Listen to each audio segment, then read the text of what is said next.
An issue major cities are battling across America, the rise of illegal marijuana shops. Even in states where recreational pot is legal, a massive black market industry has exploded in size, selling weed from storefronts and other places. Many of those shops allegedly run by organized crime rings. Our Steve Patterson was with law enforcement agents in California as they raided multiple stores.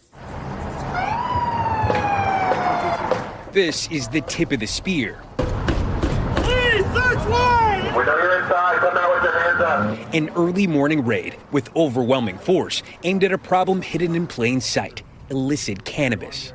Coming out. We've already seen multiple people pulled out of the store. Another detention just made just now. These are employees, we believe, that are being detained. There could be patrons inside. In a matter of moments, this storefront that authorities say has been operating illegally swarmed. They've made entry. You can see agents inside. They're sorting through all the material. You can smell it. It's one of the first things you notice on scene. And inside, agents hit it big. Nearly $1.5 million worth of illegal product, according to law enforcement. So what do you have here? This could be several thousands of vials of vape pens. A lot of those vape pens are manufactured illegally, and the quality control is very harmful to the health of people that consume these items. This isn't the first time officers say they've raided this exact location. We're just steps away from where they just raided, and we saw this, another cross. They told us this was another location that was raided. It speaks to how pervasive this is. This is a normal thing. The weed guys, they all get raided. Scott McCauley leases 4 units in this complex. He says the raids here are like clockwork, every 4 to 6 weeks for the last 2 years. How frustrating is that? It's always frustrating. It's whack-a-mole.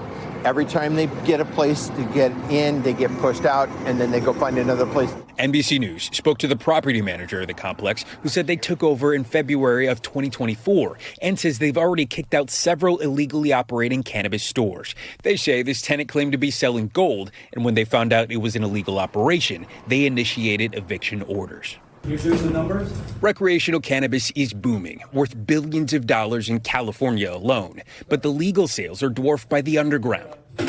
2 out of every 3 cannabis purchases are made on the illicit market, according to experts.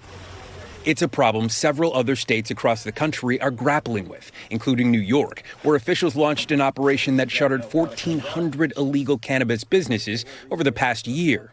I think a lot of people might see this and think, who cares where my weed comes from? Well, I'll tell you why you care. Because this isn't ran by, a mom and pop. This is ran by a criminal organization. The items officers find inside, including this handgun stashed behind a toilet, will now be processed and used to further even more investigations. We're now on our way to a second location. We hear it's nondescript. First time they're hitting this one. Same protocols, but obviously a different situation. This is the Fullerton Police Department. Come out with your hands up. Another detention happening right here. Check this out. Police doing this very carefully. Safety is a primary concern. The agents here will be the first to admit their actions often serve little more than a thorn in the side. Any cannabis-related arrests they make typically amount to low-level misdemeanors. But they say it's still having an impact on sales and driving the illegal market further underground. This is what we see now, the nondescript.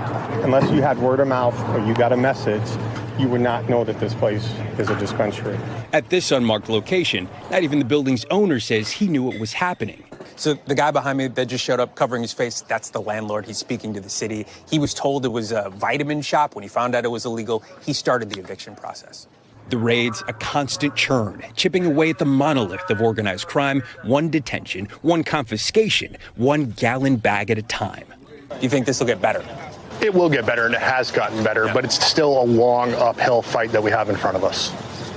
Steve Patterson, really, really fascinating story there. Credit to you and your producer and your photographers on that. It was excellent. I do want to kind of get back to that question you were asking, though.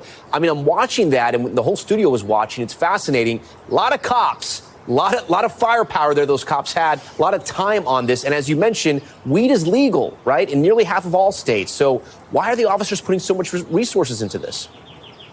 So, Tom, you got to think about it like this. The law enforcement officials we spoke to in that piece estimate the illegal market here in California is somewhere around 12 times bigger than the legal one. The point those officers are trying to make, and for everybody to know that, of course, watching that if you are buying this stuff, you got to know where it's coming from, because not only are these illicit grows known to pose health problems, many are linked to human trafficking and money laundering. And on top of all of this, 80% of the illegal cannabis market makes its way to stores outside of this state. So the repercussions here are felt far and wide.